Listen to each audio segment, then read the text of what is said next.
Dan hari ini insyaallah kita akan lanjutkan adab yang ke-16 kepada Allah Ta'ala, yaitu banyak berzikir ya kepada Allah Ta'ala. Ya, jadi ini adalah adab yang ke-16 ya.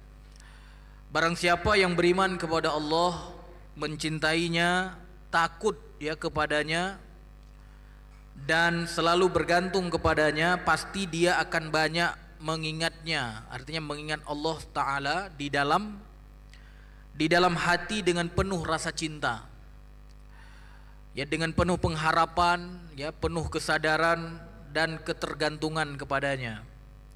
Akibatnya ia akan selalu berzikir dengan lisannya, dengan mengucapkan tasbih, ya, mengucapkan subhanallah misalnya, tahmid, ya, pujian, alhamdulillah, takbir, Allahu akbar, ya, tahlil, la ilaha illallah, ya, doa, beristighfar, ya, di samping itu berzikir dengan anggota badannya, yakni dengan mengerjakan amal-amal ketaatan. Itu semua merupakan konsekuensi iman, ya, mahabbah serta rasa bergantung dan takut kepada Allah.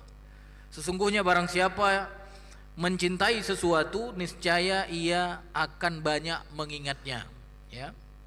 Allah Ta'ala berfirman di dalam surat Al-Ahzab ayat 41 dan 42, ya ayyuhalladzina amanu dzkurullah dzikron katsira wasabbihuhu bukratan wa asila. Wahai orang-orang yang beriman, ingatlah kepada Allah, ya, dengan mengingat namanya sebanyak-banyaknya, ya. Udzkurullah dzikron katsira, kata Allah, ya, sebutlah Allah Ta'ala, ingatlah Allah Ta'ala dengan sebutan dan ingat yang banyak, gitu ya. Wasabbihuhu bukratan wa asila, dan bertasbihlah kepadanya pada waktu pagi dan petang, ya. Jadi Bapak Ibu dirahmati Allah, adab yang ke-16 ini, ya, agar kita teringat dengan Allah selalu, gitu, dalam segala aktivitas kita. Setiap detik yang diberikan oleh Allah, kaitkan hati kita dengan Allah, ingat Allah, ya. Ketika merasa lemah, ingat Allah Maha Kuat, gitu. Sehingga apa? Kita minta kepada Allah, ya qawi qawini misalnya, wahai yang Maha Kuat, kuatkan aku, gitu, ya. Sehingga menjadikan diri kita apa? Menjadikan diri kita orang yang beradab kepada Allah Ta'ala, ya. Karena ketika kita mengingat Allah Subhanahu wa Ta'ala, banyak berzikir kepada Allah, termasuklah kita orang yang beradab kepadanya. Nah, di kitab ini disebutkan zikir kepada Allah Ta'ala akan membawa pengaruh yang sangat baik, ya, di dunia, ya, maupun di hari akhirat. Di antara pengaruhnya apa? Yang pertama di sini disebutkan adalah hati akan menjadi tentram, ya, dan teguh. Jadi hati akan menjadi tentram dan teguh dengan mengingat Allah. Disebutkan di sini oleh Allah Ta'ala di dalam surat Ar-Ra'd ayat 28, alladzina amanu wa tatma'innu qulubuhum bidzikrillah, ala bidzikrillah tatma'innul qulub, ya. Allah katakan orang-orang yang beriman dan hati mereka menjadi tentram dengan mengingat Allah. Ingatlah, hanya dengan mengingat Allah hati menjadi tentram. Jadi pengaruh berzikir, ya, hati menjadi tentram, menjadi teguh, gitu. Jadi orang beriman sebenarnya, ya, enggak galau dia, Pak, ya. Kalau ada galau di dalam hatinya, berarti apa, Pak? Ya berarti kurang sempurna imannya, gitu, ya. Karena memang kalau kita lihat ayat sebelumnya dari ayat 28, ya, surat Ar-Ra'd ini membicarakan tentang orang-orang yang bertaubat, ya. Jadi orang yang bertaubat itu diantara ciri-cirinya apa? Nah, ini mereka beriman, gitu, dan kemudian apa? Tenang hatinya dengan mengingat Allah, gitu. Itu diantara ciri orang bertaubat, gitu, ya. Memang ayat sebelumnya tidak disebutkan, tapi ini ada kaitan dengan ayat sebelumnya. Jadi orang yang bertaubat itu, orang yang kembali kepada Allah itu, di antara ciri-cirinya ini yang ada di dalam surat Ar-Ra'd ayat 28, yaitu orang-orang yang beriman, alladzina amanu wa tatma'innu ya qulubuhum bidzikrillah, yaitu orang-orang yang beriman dan hatinya tenang dengan mengingat Allah. Nah, itu ciri orang yang bertaubat gitu. Ya, artinya orang yang kembali kepada Allah. Jadi kalau misalnya kita termasuk orang yang beriman dan hati kita tenang ketika mengingat Allah, berarti ada ciri-ciri ya orang yang bertaubat pada kita, atau ciri-ciri orang yang kembali kepada Allah pada kita. Tapi kalau beriman doang, pas ngingat Allah nggak tenang hatinya, berarti belum sempurna, gitu kan? Jadi harus apa? Harus beriman dan kemudian apa? Harus tenang gitu, tenang hatinya ketika mengingat Allah. Dan kemudian dipastikan oleh Allah, ala bidzikrillah tatmainnul qulub. Hanya dengan mengingat Allah, ya ketahuilah dengan mengingat Allah hati akan menjadi tenang, ya menjadi tentram gitu. Jadi Bapak Ibu dirahmati Allah, mudah-mudahan kita termasuk orang-orang yang sering berzikir gitu Pak ya. Karena berzikir itu artinya mengingat Allah. Dan berzikir itu bisa dengan lisan, bisa dengan hati, dan bisa dengan anggota badan. Tadi kalau anggota badan apa? Zikir anggota badan ya seperti sholat kita itu zikir. Ya, habis itu berwudu kita itu zikir. Ya, artinya semua yang dilakukan oleh anggota badan itu zikir badan namanya. Kalau zikir perkataan apa? Ya seperti misalnya kita mengucapkan subhanallah, walhamdulillah, wala ilaha illallah, Allahu akbar. Atau kalau zikir hati gimana Pak? Ya, ingat saja, ya ingat Allah di mana-mana. Sadari bahwa Allah yang menciptakan, sadari bahwa Allah yang mengendalikan. Ya, itu sudah termasuk orang yang berzikir kepada Allah. Dan memang kalau kita lihat ibadah yang semuanya ada di dalamnya, baik zikir dengan lisan, baik zikir dengan hati, dan zikir dengan anggota badan, itu ada pada apa Pak? Pada ibadah apa adanya itu? Pada ibadah solat. Makanya solat itu luar biasa kan? Artinya ibadah zikir hati ada kan? Niat gitu. Al-qasdu, makanya al-qasdu fil qalbi. Ya, niat itu di hati. Itu sudah masuk rangkaian solat kan? Karena kalau orang nggak niat berarti apa? Nggak solat gitu. Habis itu apa? Dia ucapkan takbir, Allahu akbar. Itu zikir apa Pak? Lisan. Habis itu di waktu yang sama dia angkat tangan gitu kan? Berarti apa? Anggota badan. Makanya orang solat itu luar biasa. Ya, dia di waktu yang sama ingat Allah dengan hati, di waktu yang sama ingat Allah dengan lisan, dan juga di waktu yang sama dia ingat Allah dengan anggota badan. Ya. Taib, yang kedua Bapak Ibu dirahmati Allah, orang yang banyak berzikir akan memberi pengaruh apa?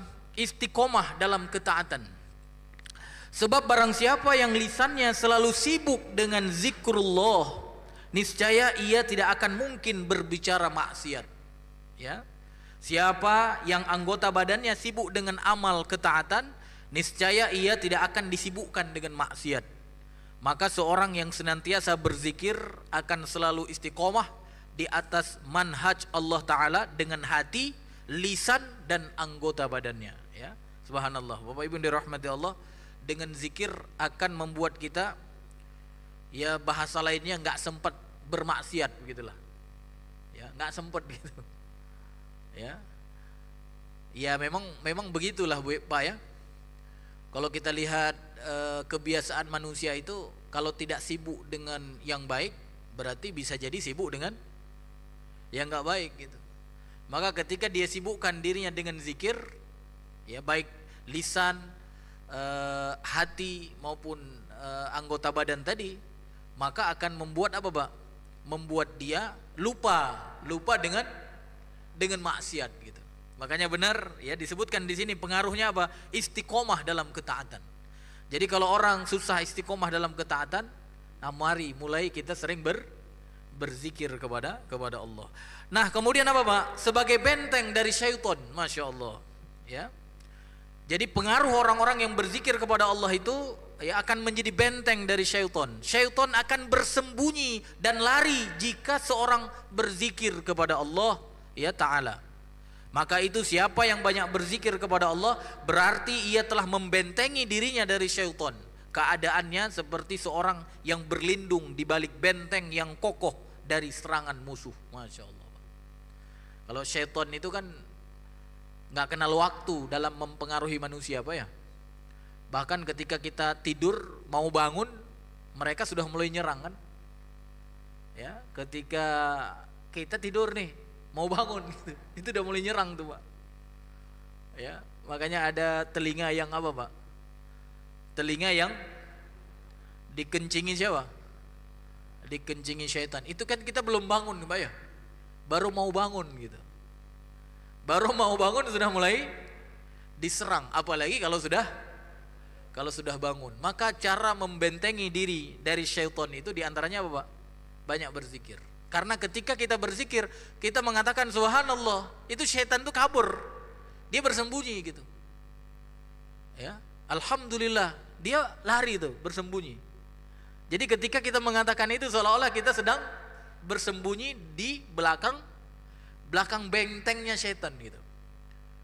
Ya, masya Allah, Pak ya, enak banget ya.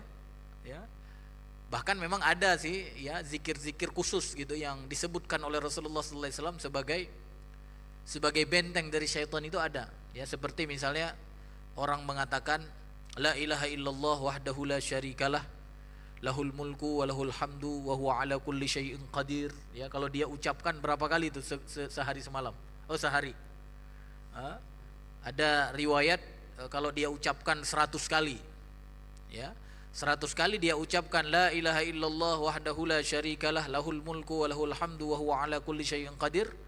Ya, hirzan minasyaiton. Jadi dia akan dibentengi dari syaitan itu dari dia ucapkan itu sampai sore gitu. Jadi kalau dia ucapkan pagi hari sampai apa, Pak? Sampai sore hari itu terbentengi dari syaitan. Kalau dia ucapkan sore hari berarti apa? Berarti dia akan terbentengi dari syaitan sampai pagi, artinya 12 jam gitu. Ya, itu kalau yang khusus gitu disebutkan oleh Rasulullah Muhammad SAW di dalam hadisnya tentang keutamaan berzikir. Tapi secara umum disebutkan di dalam kitab ini ya, ketika kita berzikir ya, ketika kita berzikir baik dengan lisan, dengan hati, dengan anggota badan tadi, setan itu apa tadi? Setan itu ya disebutkan bersembunyi dan lari ya dari kita. Makanya orang yang berzikir jauh dari godaan syaitan, Pak ya. Kalau kira-kira sudah merasa ya digoda oleh syaitan, segera berzikir, Pak ya. Masya Allah. Bapak Ibu yang dirahmati Allah, kemudian orang yang senantiasa berzikir kepada Allah Ta'ala akan memberi pengaruh apa lagi? Yang selanjutnya adalah banyak melakukan amal kebaikan. Ya, sebab zikir merupakan amal soleh terbesar untuk mendekatkan diri kepada Allah dan meraih berbagai kebaikan. Banyak sekali asar atau riwayat yang menjelaskan tentang berbagai pahala ya bagi macam-macam zikir, namun bukan ya di sini tempat untuk membahas secara rinci. Jadi tidak disebutkan ya secara rinci keutamaan berzikir. Tapi Bapak Ibu dirahmati Allah, memang apa? Dengan kita berzikir berarti apa? Kita termasuk orang yang banyak melakukan amal kebaikan. Nah, kemudian apa, Pak? Orang yang berzikir akan memberi pengaruh yang selanjutnya adalah zikrullah dan kebersamaan Allah dengan hambanya. Jadi orang yang berzikir berarti apa? Dia bersama Allah. Sesungguhnya barang siapa mengingat Allah, niscaya Allah akan mengingatnya. Sebagaimana tersebut dalam sebuah hadis qudsi, ana 'inda dhanni 'abdi bi wa ana ma'ahu idza dzakarani. Masya Allah. Ya. Jadi orang yang berzikir berarti selalu bersama Allah gitu, Pak. Ya, kalau sekarang kita bersama jamaah masjid Babut Taubah. Nah, kalau orang berzikir kepada Allah, ngingat Allah, berarti dia bersama siapa? Bersama Allah. Ya, disebutkan di sini di hadis qudsi, aku sebagaimana persangkaan hambaku kepadaku. Aku akan bersamanya selama ia mengingatku. Selama ia berzikir kepadaku. Ana ma'ahu idza dzakaroni. Aku bersamanya kalau dia ingat aku gitu. Ya. Fa in dzakaroni fi nafsihi dzakartuhu fi nafsi. Ya, Masya Allah.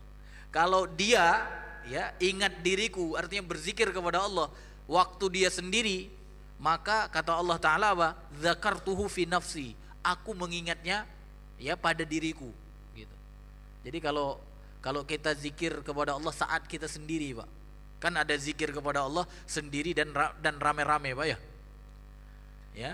Jadi kata Allah, kalau dia ingat kepadaku atau berzikir kepadaku di saat dia sendiri, maka aku ingat dia di diriku gitu kata Allah. Jadi Allah ingat langsung kepada kita. Dan kemudian wa in dzakarani fi mala'in dzakartuhu fi mala'in khairin minhum. Masya Allah. Kalau dia mengingatku pada apa, Pak? Ya, fi mala'in itu ya bisa kita artikan di majelis lah begitu, di majelis. Ya, makanya ada majelis zikir, Pak ya. Kalau dia ingatku di majelis, artinya di kelompok orang seperti ini nih. Bapak ingat Allah di sini gitu. Nah, Allah ingat Bapak di kelompok atau di majelis yang lebih baik dari mereka gitu. Paham nggak Pak maksudnya? Ya, cuma jangan berpikir harus bareng-bareng gitu zikirnya. Ya, enggak begitu juga gitu kan? Ya, fimalain di situ maksudnya apa? Ketika kita tidak sedang sendiri gitu. Ya. Nah, begini nih, kita kumpulkan nih sedang zikir kan semuanya kan? Cuma enggak harus semuanya, ayo ucapkan subhanallah, subhanallah bareng-bareng. Enggak harus begitu. Jadi, maksudnya apa? Dia di apa namanya? Di sekelompok manusia di majelis gitu. Cuma dia ingat Allah di situ gitu. Keren nggak? Ya, ingat Allah di situ. Jadi Allah ingat dia di majelis yang lebih baik dari majelis yang mereka. Nah, siapa Pak majelis yang lebih baik dari majelis kita hari ini, Pak? Hah? Majelisnya siapa, Pak? Majelisnya para malaikat, Masya Allah. Karena malaikat kan ya manusia apa namanya? Makhluk-makhluk yang tak pernah bermaksiat kan? Berarti tentu lebih baik. Nah, ketika kita mengingat Allah di tempat ini, Pak, ya, artinya ketika ngumpul begini bukan yang lain yang diingat gitu. Kan ada juga kan ngumpul sesama manusia, ya, ngumpul di sebuah tempat bareng-bareng, ya, ingatnya yang lain. Ada nggak, Pak? Misalnya ini lagi pengajian nih, entah kemana pikirannya gitu. Benar nggak, Pak? Berarti dia bukan ingat Allah. Jadi ketika dia bersama, dia ingat Allah. Ya, makanya dulu ya para sahabat ada juga majelis itu, majelis. Mereka saling ingat Allah di situ. Ya, apalagi kita setelah sholat kan. Nah, setelah sholat itu kan majelis, Pak ya. Majelis. Dan kita semua masing-masing ingat Allah kan. Yang ini ingat Allah, yang ini ingat Allah. Zikir yang ini subhanallah. Bisa yang di saf ketiga bukan subhanallah, tapi apa? Allahu Akbar. Benar gak? Bisa di saf yang pertama misalnya apa? La ilaha illallah wahdahu la syarikalah lahul mulku wa lahul hamdu wa huwa ala kulli syai'in qadir. Di saf yang ketiga bisa dia mengatakan Allahumma antas salam wa minkas salam tabarakta rabbana ya dzal jalali wal ikram. Dan seterusnya. Begitu kan? Karena begitu banyak lafaz-lafaz zikir itu. Maka ketika kata Allah seorang hamba mengingatku di ya fi malain, artinya apa? Malain itu banyak manusia gitu. Fi banyak manusia, di tempat yang banyak manusia, fi majelis. Maka aku mengingatnya apa? Di majelis yang lebih baik dari mereka. Masya Allah. Makanya Bapak Ibu yang dirahmati Allah, ya kita ini sedang berada di majelis zikir, makanya ingat Allah, Pak. Ya. Jangan sudah berada di majelis zikir seperti ini masih ingat siapa, Pak? Ingat yang lain, nah itu rugi, Pak ya. Taib, Bapak Ibu yang dirahmati Allah. Nah, ini hadisnya tadi kita sudah sebutkan ya.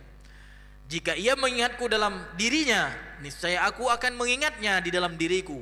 Jika ia mengingatku di majelis, niscaya aku mengingatnya di majelis yang lebih baik daripada majelis itu, ya.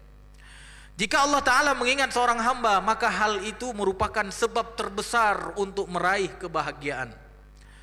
untuk meraih kemenangan serta petunjuk dan bimbingan bagi hamba tersebut. Ya, sebenarnya zikir mempunyai banyak sekali faedah yang besar, namun bukan di sini tempat untuk membahasnya. Ya, apa yang aku isyaratkan kiranya telah mencukupi. Artinya apa? Apa yang sudah ditulis oleh pengarang kitab ini ya sudah cukup ya memberikan gambaran kepada kita pengaruh dari orang yang mengingat Allah Subhanahu wa taala.